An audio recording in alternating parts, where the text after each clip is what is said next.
Then the interpreter took him and led him up toward the door of the palace.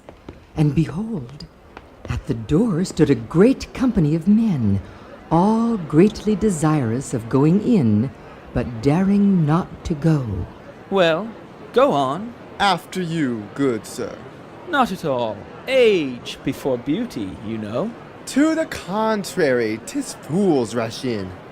There also sat a writer at a little distance from the door, at a table side, with a book and his inkhorn before him.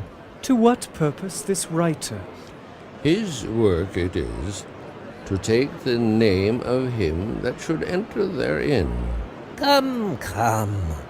Is there not a man among you with enough faith to take the kingdom of heaven by violence? No answer. None. Do they not desire the kingdom? Aye, with all their hearts. Then why do they wait? Look past the drawbridge.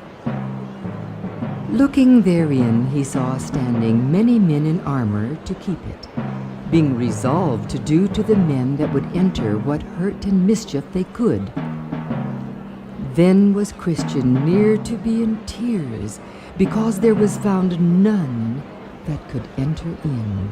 Well, aren't you going in? You were here first.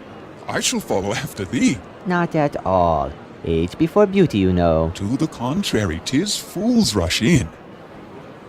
At last, when every man started back for fear of the armed men, Christian saw a man of a very stout countenance come up to the man that sat there to write. Set down my name, sir. Done, good sir. Have on. Look ye see, mate. So, a fool has come to engage us in battle, has he? Good. My sword has been too long thirsting for blood. Aye, and the nails on my club have grown rusty. Come, fool. Will he battle them all alone? Only to the eye of appearance. But they be giants, and that many, and all of a fierce countenance. They be paper giants who hope never to win a battle. What do you mean? Watch and see. Christian beheld as the man put on his head a helmet of salvation, about his loins a belt of truth, and over his breast a breastplate of righteousness. On his feet he placed the swift sandals of the preparation of the gospel of peace, which would enable him to dart here and there among his enemies as a ray of light. Then, taking up his faithful shield, which was impervious to the fiery darts, and the sharp two-edged sword which cutteth quickly into the very bone and marrow, he was off in a rush against the armed men at the door. Stop him! Get him! Onto his head! Organize, men! Bring for freedom! More troops! Stop him! He has no chance. Watch. The men at the door laid upon him with deadly force. But the man, not at all discouraged, fell to cutting and hacking most fiercely.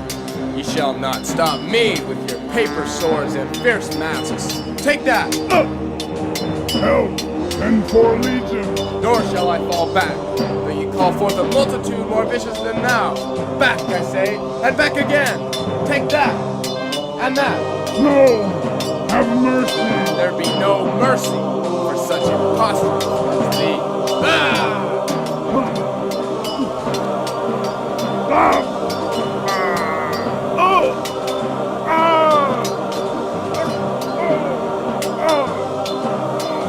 After he had received and given many wounds to those that attempted to keep him out, he cut his way through them all, and pressed forward into the palace and toward the prize of his high calling. At his pressing through there was a pleasant voice heard from those that were within, even of those that walked upon the top of the palace. Come in!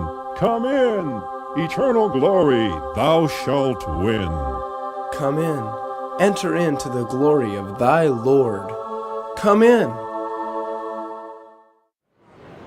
I think I know the meaning of this. Oh? Those of fierce face and shining swords were but actors in a play. Aye, but only seem to be such by the eye of faith. To the faithless, it be thus. Watch those two scholars.